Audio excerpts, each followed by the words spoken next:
That night, after the dishes were washed and the lights dimmed, James and Diep moved through their small wooden house with the gentle rhythm of people who had already learned each other's silences.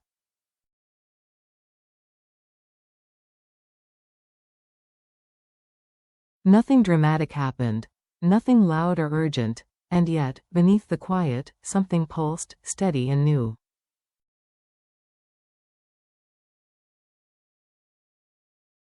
In the bedroom, James folded the blanket at the foot of the bed while Diep brushed her hair in long, slow strokes.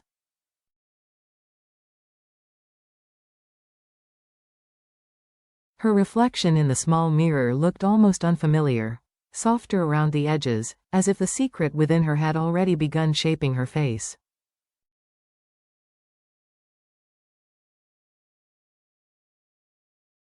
James glanced at her, then paused. "You're quieter than usual today," he said lightly.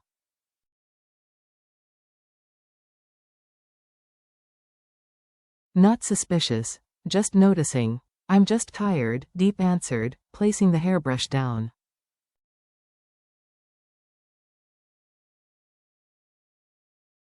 A careful answer. A practiced truth.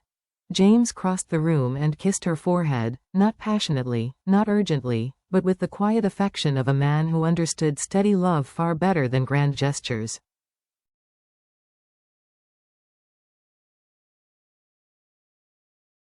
"Go to bed early," he murmured. "I'll close the shutters." She lay beneath the blanket listening to the familiar sounds of their home, the soft thud of wooden frames, the rattle of shutters catching in the evening breeze.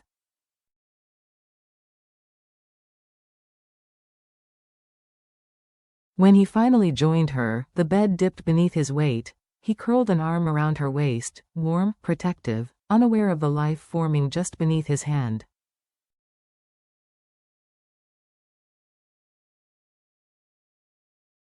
For a moment, she almost told him. The words rose, "James, there's something," and her breath trembled.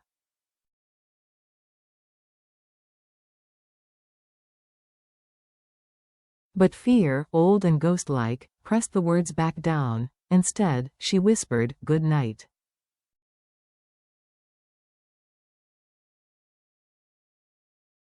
James didn't ask for more. He simply pulled her closer, his breath settling steadily against the back of her neck.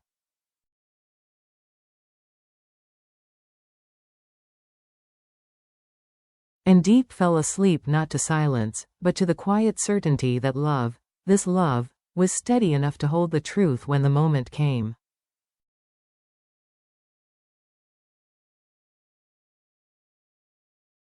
The next morning broke gently, with that same pale gold light filtering through the curtains.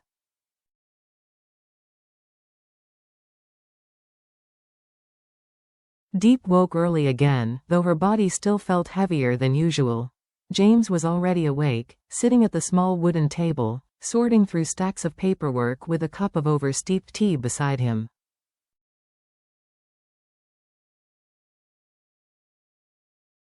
He looked up and smiled, a tired, honest smile that softened his whole face. "Morning, love."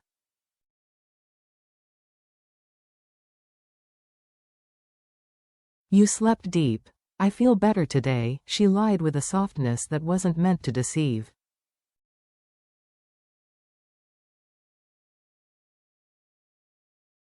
As she poured water into the kettle, her hand trembled slightly, not from dizziness this time, but from the growing weight of the unspoken truth.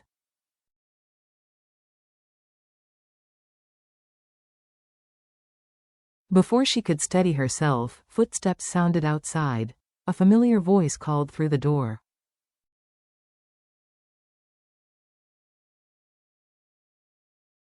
"Diep? James? Are you awake?" It was James's mother. Diep froze. Not because she feared her mother-in-law, far from it.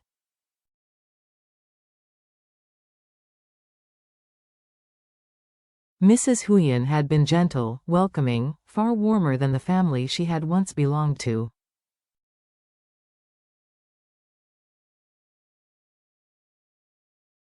But intuition, especially a mother's intuition, was a dangerous thing when one was trying to hide something fragile.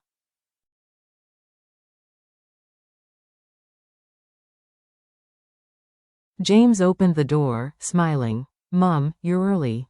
"I brought porridge," she announced, walking in without ceremony.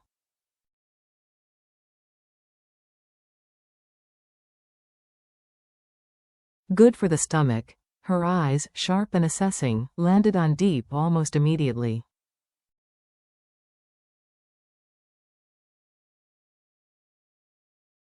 "You look pale again," she said.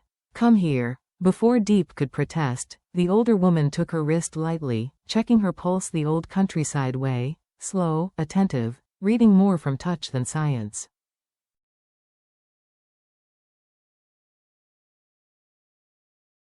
Then she lifted Diep's chin gently between two fingers.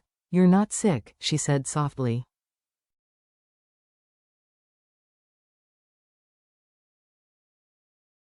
"You're different." Diep's breath caught. She tried to speak, but Mrs. Huyen raised a hand.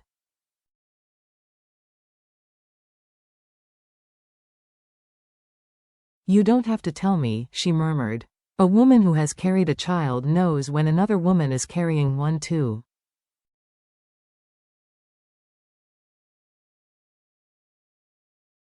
Diep's heart slammed against her ribs. James straightened slowly, eyebrows lifting in confusion.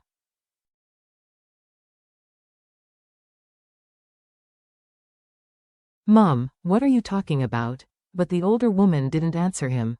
Her gaze stayed on Diep, steady, warm, kind.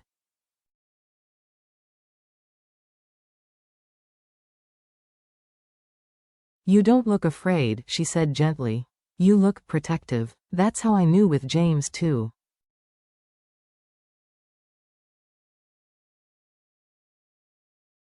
The room felt too quiet. Diep's fingers tightened around the edge of the table. She didn't need to speak.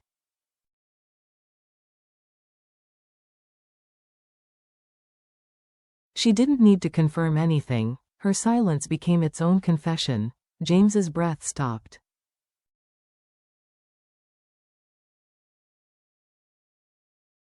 The papers in his hands slipped slightly. His voice dropped to something barely audible.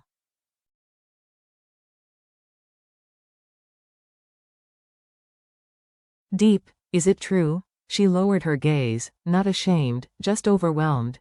Her hand moved slowly, almost shyly, toward her abdomen.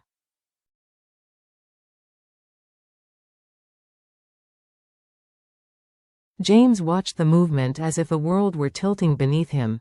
It was Mrs. Huyen who finally broke the silence, her voice thick with sudden emotion.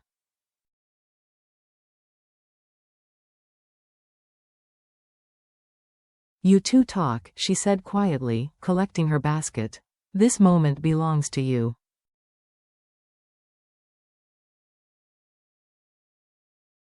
And she slipped out, closing the door gently behind her. The room remained still.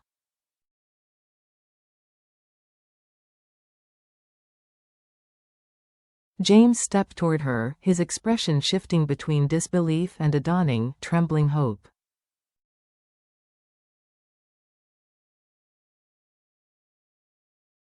"Diep, why didn't you tell me?" She looked up, her voice no louder than a breath.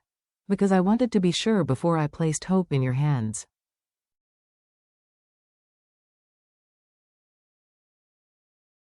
He exhaled shakily. "I would have held it," he whispered. "I know." Her voice cracked.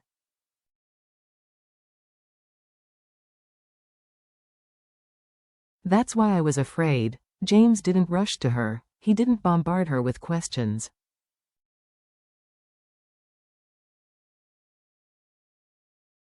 He simply reached out and cupped her face gently, so gently she felt her heartbeat in her throat.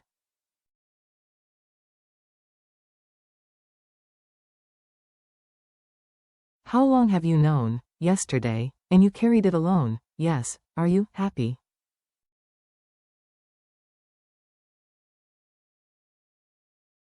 A raw question. Soft. Vulnerable. She nodded, tears finally spilling over. Terrified, she whispered.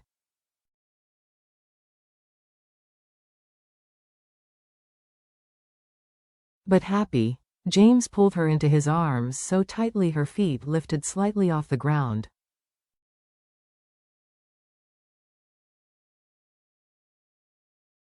He buried his face in her hair, breathing deeply as if memorizing the moment.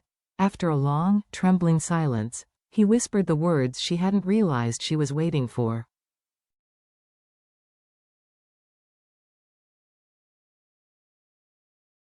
"We'll protect this. Together." Her hands tightened around his shirt. And something inside her, something that had been small and trembling since yesterday, finally softened.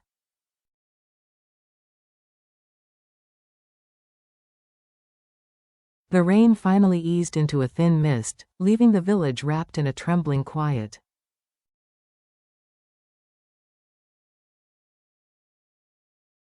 Inside the dimly lit room, James stood by the wooden table, palms pressed tight against the surface as if grounding himself was the only way to keep from falling apart.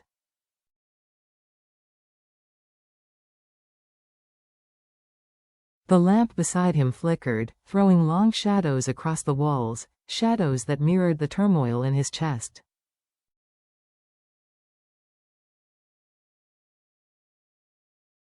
Diep stepped in quietly, her clothes still damp from the earlier storm. She hesitated for a moment, studying his rigid posture.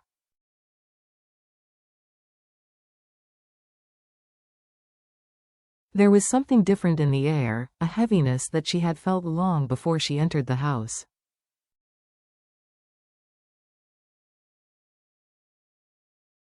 "James?" Her voice was soft, almost carried away by the whispering wind outside. "An muon noigi voyam?"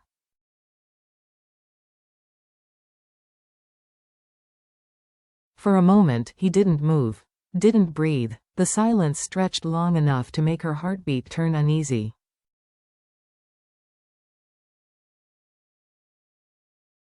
Finally, he straightened and faced her. His eyes told her everything before he spoke.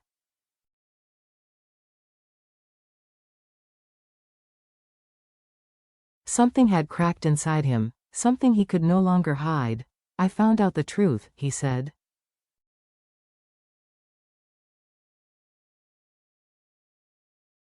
"About last month. About the phone calls. About why you've been avoiding me." Diep froze, her breath, her pulse, even the warmth in her fingertips, all suspended.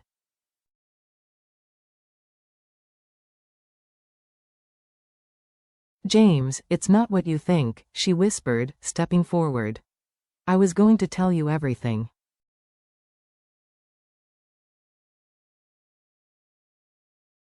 "I just needed time," he cut in, his tone not sharp, just exhausted.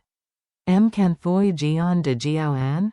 He de quay din zem ko nen tu nyan kong?"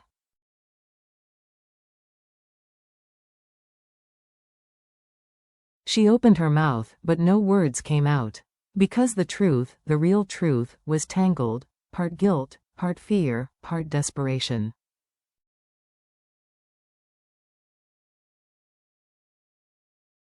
She had thought she could protect him by staying silent. She had thought silence was safer than honesty.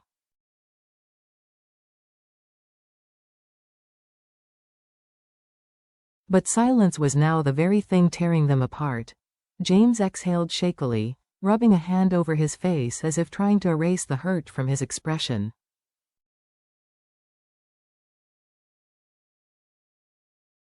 "Deep, an da tin em bang tat ka nungi an ko. Va an da gi, no matter what happens, at least we'd face things together."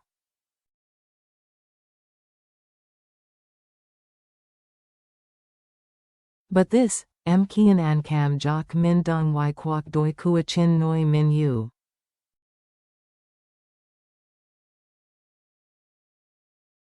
His voice cracked on that last word, and that was what shattered her. She stepped closer, her fingers trembling as they reached for him.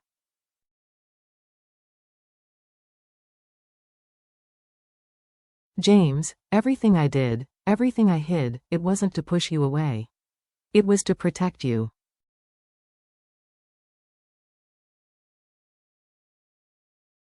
Her voice wavered. "Please, let me explain. Just listen to me." James didn't move.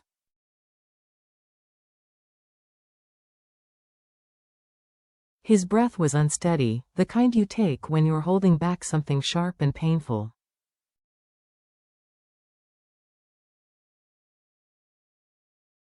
At last, he looked at her, not with anger, but with a kind of broken longing. "Vayem noidi," he murmured.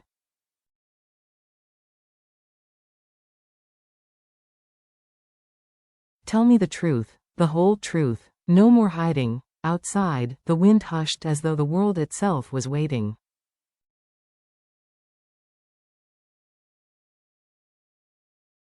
Inside, Diep swallowed hard, because the truth she was about to reveal would change everything.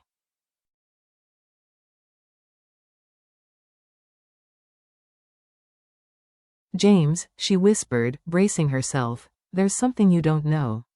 Something I should have told you from the beginning."